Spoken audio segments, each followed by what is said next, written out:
Can I Not Marry Audio Web Novel Chapter 62, The Mysterious Bouquet. Ah! A scream came from the front desk rang. Dulacey hid behind the counter, with a panicked expression on her face. Quickly, take it away, take it away. The delivery guy from the florist guys held the bouquet of roses, feeling very helpless. This is the third time this has happened. Every single time he came to deliver roses to Miss Dulacey with the very bold name, he always encountered such treatment from her. In fact, this you cannot be entirely blame Dulacey. If you need someone to take the blame it on the mysterious person who has nothing better to do than to send bouquet of roses to her. Before, if it weren't for the pollen from the bouquet of roses causing her to have an allergic reaction, would she for no particular reason run off to the locker room to change her clothes? If she didn't go to the locker room, would she be followed by the president? If it weren't because of the president, would she be kissed confusingly and disoriently in the locker room? And even, thinking to this point, her face blushed red once again. Excessive, truly too excessive. Watching Dulacey's face suddenly change from pale to scarlet, the flower delivery guy said, "Miss, if you don't accept it, it'll be very difficult for me to explain to my boss. It's not easy coming out to society to earn money. Why must this female worker make things hard for him, a young male worker? Don't come over." Dulacey anxiously shouted. She pointed her finger to Long Xiaohua on the side. Give it to her instead. Lacey, it's not very good to do things this way, right? Long Xiaohua, who have taken 3 days worth of roses, was starting to feel embarrassed. Regardless, these roses are sent to you as a gift. That person also has good intentions. You should just, I don't want it. Dulacey shouted like a slaughtered pig. Xiaohua, take pity on me, this hay fever patient. In my next life I'll work like a horse for you. Please take it away. She has already spoken in such a way. Long Xiaohua could only heave a sigh, taking the bouquet of roses from the flower delivery. Alas, the morals of the world is really strange. The person who received roses didn't want to accept them, yet a person like her who wants to receive flowers, no one was willing to send them. Life is so bitter. While Long Xiaohua was lamenting, she walked into the office with the bouquet of roses. Carelessly, without looking, she bumped into a certain person wearing a face filled with woes. I'm sorry, Jason, I didn't notice you. Long Xiaohua busily tried to apologize. It's okay, Jason said. Suddenly his eyes landed on the bouquet of roses in her hands. Oh. Your boyfriend gifted you those? How could it be? Long Xiaohua said with a frustration. Others didn't want it, so gave them to me. Receiving roses and still didn't want them. Yeah, it's your cousin Dulacey. She said something about having hay fever, simply insisting to give the roses to me. I have already received the 3 days worth of roses. Bala bala bala. Next, whatever Long Xiaohua said, Jason did not listen to it, because his depressed brain have finally began to quickly jolt up with ideas. Ever since the previous time Dulacey threatened him to send the visitors list in her place, the president have bear a grudge against him. Occasionally Lien Jun would blurt out the word, uncle, to frighten him. He is an almost 40-year-old man. If things continue this way he will advance into menopause. For the sake of his own health, Jason decided to become a villain. If the president found that another man was trying to pursue his wife, he will put all of his attention on the matter, then Jason, wouldn't have to live his days on tenterhooks. Haha, this is a great idea. So Jason wasted no time and ran to the president's office. In front Lien Jun, who was going through files, he made a tip-off. After finishing his report, he eagerly looked at Lien Jun with anticipation. Erupt president. It was a long time before Lien Jun slowly raised his head, and calmly said, Uncle, I know. Jason hung his head as he left the president's. Originally he wanted to divert the president's attention. He did not expect the president to be so confident on his own charms. He didn't even ask a single sentence regarding the issue. It seems like this, uncle, role will continue for a long period of time. After Jason left, Lien Jun finished looking through all the files, then he neither fast nor slow made a call. President. After a loud yell, the entire front desk suddenly became very quiet. Everyone was trying to perk up their ears to listen to the conversation. President, hello. What can I do for you? Xiao Wang's expression was overwhelmed by an unexpected favor. Her hands were trembling. What's wrong with him? Dulacey asked Long Xiaohua. So apparently Xiao Wang is male. I thought he was a she. You don't know. President Lien has always been Xiao Wang's idol. Allegedly even his computer background is set with President Lien's photos. Xiao Wang and Lien Jun. Dulacey could not help but feel a burst of chills. It's strange that President Lien recently seems to be very concerned about our front desk, Long Xiaohua mumbled to herself. Is it? Dulacey suddenly felt a bit guilty. Yes, President Lien's work is usually very hectic. I've heard that he doesn't even have time to go home. Dulacey was slightly embarrassed for a moment. Clearly every day he returns home promptly to torture her. It couldn't be that exaggerated, she said sheepishly. What exaggerated? I'm telling you, the current business elites, most of them are workaholics, aged 30 or 40 years old who have yet to wed a wife. They are also considered as a diamond bachelor. Actually, everything is a lie to deceive young girls. For them, their work is everything. Whoever marries them will have misfortune upon them. Lacey, what's wrong with you? Nothing. Lacey wiped her sweat. I suddenly feel fated to this misfortune feeling. Her sentence wasn't finished when Xiao Wang suddenly rushed over.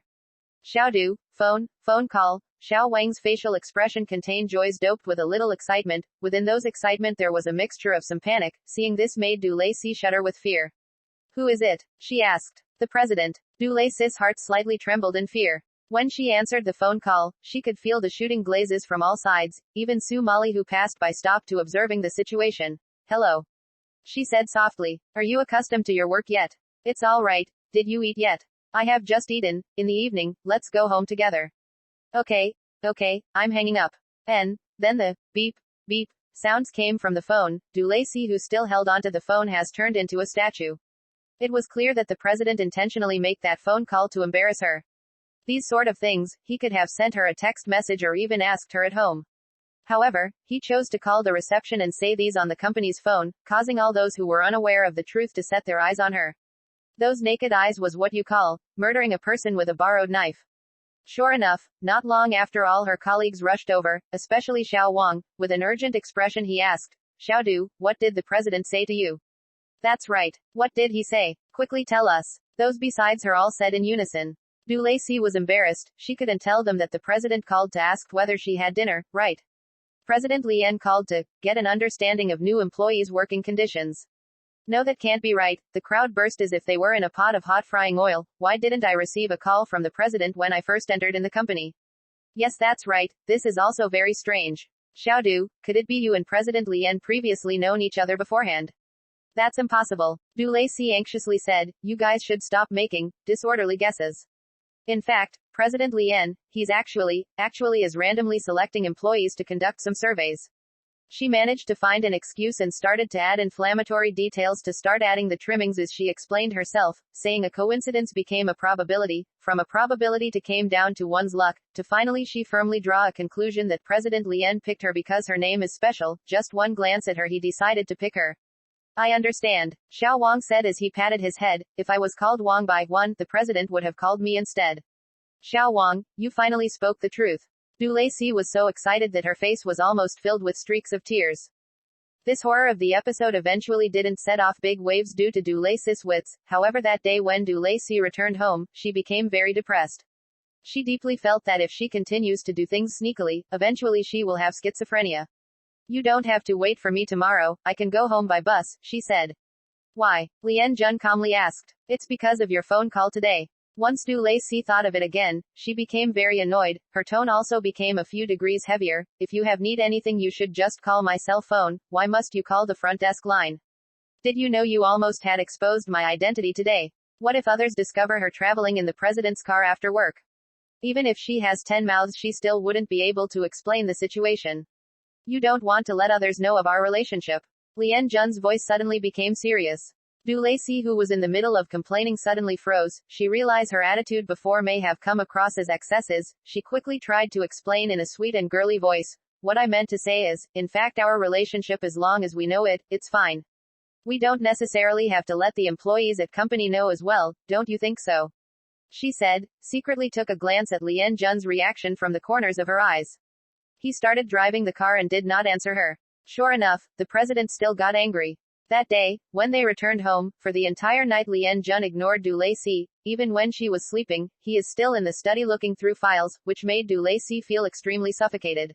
Actually this time she really didn't do anything wrong, she just didn't want to become the topic of gossip among the entire company. Is this demand too much to ask for? Besides, even if her attitude was slightly poor, she also quickly apologized to him. Why must the president fuss over such a small issue with her?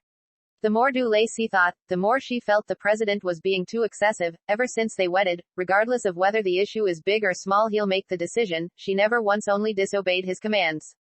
In retrospect, this is simply the model of a male chauvinism. New China was founded 60 years ago. Women have been liberated for already more than half a century. She is an independent contemporary Chinese woman. How could she be lenient towards villains and let them grow, letting the president indulge on such bad habits of the old society? She absolutely cannot compromise. Du Lacey clenched her hands into a fist, raising it in a 45 degrees angle looking up at the sky. She vowed to fight the forces of evil, vowed to fight to the end. The next day, Du Lacey woke up early at the break of dawn. She got on the bus to head to work without eating breakfast. Since it was too early, it wasn't even morning peak when she reached the company. The entire office building was even closed. After staring at the closed door in a daze, Du Lacey felt hungry. If she knew earlier she would have eaten something before heading out today, and only when she has eaten enough will she have the strength to head into battle with the president. Du Lacey regretfully rubbed her belly and started thinking whether were any breakfast shop nearby. While her eyes scouring her surroundings, suddenly a containing bag breakfast was presented before her. Du Lacey thought if it was the president, she would forgive him. However, as she looked down at the hand that was holding the paper bag, she was filled with disappointment. It's you. She dryly crooked the corners of her mouth. Xiao Yin stared blankly at her. Du, you are in a bad mood. Nola. She shook her head. I'm just a little sleepy. That's right. How come you're here? Du Lacey quizzically looked at Xiao Yin. It's only 6 o'clock in the morning. For him to suddenly appear here holding the breakfast, it's simply too strange. Stop looking. Xiao Yin smiled. That's right. I followed you here. What? Du Lacey looked at him with astonishment. Did you follow me? Don't make it sound so bad. I was on my morning run and passed the entrance of your home. Early in the morning I saw you running out. I was afraid something might happen to you, so I just follow you. Morning run. Du Lacey eyed Xiao Yin from head to toe, and indeed he was wearing a pair of sportswear. I did not expect such a playboy like you would have such healthy living habits. Xiao Yin laughed. Du, you wouldn't think I was the kind to indulge in wine all day, be in the world of wine and women, a man who couldn't differentiate morning from night, right? Du Lacey nodded. For a moment, Xiao Yin was choked and said, well, I admit there was a period of time where I was relatively wild, but, he winked at her, I've been abstinence for a long time. Poof. Du Lacey spray out her saliva. Xiao Da Gong Zi, you wouldn't be having intentions to become a monk, right? Du Lacey didn't know why, but her eyes suddenly appeared Jordan Chan's version of Wei Xiao Bao 3, wearing a cassock 4. Facing such a doublet scenes, not giving him any face she couldn't help but laugh out loud. Du, you want to laugh at me, you also don't have to make it so obvious, right? Xiao Yin frowned. Du Lacey was choked with laughter, holding onto her stomach. So, sorry. I just feel that it's very, very funny. Ha ha ha. Xiao Yin was speechless. After a while, when she finally finished laughing, she had felt as if she was going to faint, so very bluntly she took the hamburger from Xiao Yin's hands and maliciously bit a mouthful of it. It's very delicious. She spat out those few words as she continued chewing on the hamburger. Du, you behaving like this isn't very ladylike. Xiao Yin said. Du Lacey merely swallowed the last bit of the hamburger down, and stared at Xiao Yin as if she was looking at an alien. You are 2 out 5. I'm tell you in this time and age there's no need for one to present themselves like a wise and virtuous woman. A woman who lacks virtuous is talented. 6. Understand. Xiao Yin was choked speechless. Du, you are really special, worthy of being the woman I like. This time it was Du Lacey who was choked speechless, covering her mouth as she coughed. Brother, I'm still eating my breakfast. Can you not frighten me like this? She didn't openly say this, however she used sad eyes to silently condemn Xiao Yin. Du, I'm being serious. Xiao Yin's expression suddenly became solemn. I like you. Cough cough, cough cough cough. Once again Du Lacey choked until tears streamed down her face. She continued to cough as she wiped away the tears. You don't tell me those bouquet of roses were sent by you? Xiao Yin nodded. This time Du Lacey was completely speechless. He wouldn't be serious, right? He likes her. Oh my god. It's unimaginable. In the past, she has always thought Xiao Yin's frivolous behavior was due to his playboy habits. She never thought that he would unexpectedly earnestly like her. This is really hard to accept. Besides, she was a married woman, although her family contained a male chauvinism president who slightly liked to bully her, who's slightly selfish, but also slightly parsimonious. Even though she's been crazily abused, however she likes him to death. Thinking to this point, Du Lacey could not help but feel a grief. Du. Xiao Yin's voice interrupted her thoughts. Are you listening to me? Du Lacey paused for a moment and thought of the president. She actually didn't pay any attention to what Xiao Yin said after. If Xiao Yin, knew she was absent-minded while he was confessing, he must feel very sad. Du Lacey pondered for a moment before she decided to lie to him. Oh, I've heard it. How can I not have heard it? Ha ha ha. She laughed rather guilty. Xiao Yin's complexion darkened. What are your thoughts? Me. Du Lacey creased her eyebrows together. What did Xiao Yin just say to her? She estimated it must have been a deep love confession vindicating his feelings. Forget it. Doesn't matter what he said, she's going to decline regardless. She made an awkward expression as she said, as a matter of fact, I don't have anything worth for you to like. I'm really stupid, put off my work with all sorts of excuses, I can't even differentiate north, south, east and west, bala bala bala. Dulacey racked her brains out to express her shortcomings, so, I think you should think things thoroughly, I just want you. Xiaoyan interrupted her speech, his tone was very firm. Dulacey's mouth twitched. Handsome guy, I've said so much, how come you still don't understand my intentions? She hardened her heart, closing her eyes, she lowered her head as she said, I am sorry, I cannot accept you.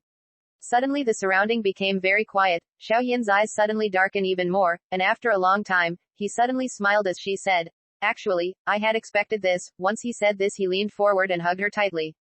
Dulacey became slightly ignorant. Why did he suddenly hug her? Her astonished soul hadn't returned when he suddenly planted a warm kiss on her forehead. Thank you, at least giving me a chance to kiss you. Xiaoyan let go of her, and took a step back, however, he blinked, if you suddenly like me, I will return to your side the very chance I get. He then turned to leave, leaving Dulacey still in a daze. What give him a chance to kiss her? My mother, who can tell her what he just said? T___________T. Just as she was thinking hard on the issue, a black Land Rover not far from her slowly moving, disappeared in the corner. A cool breeze blew over making Dulacey shivered.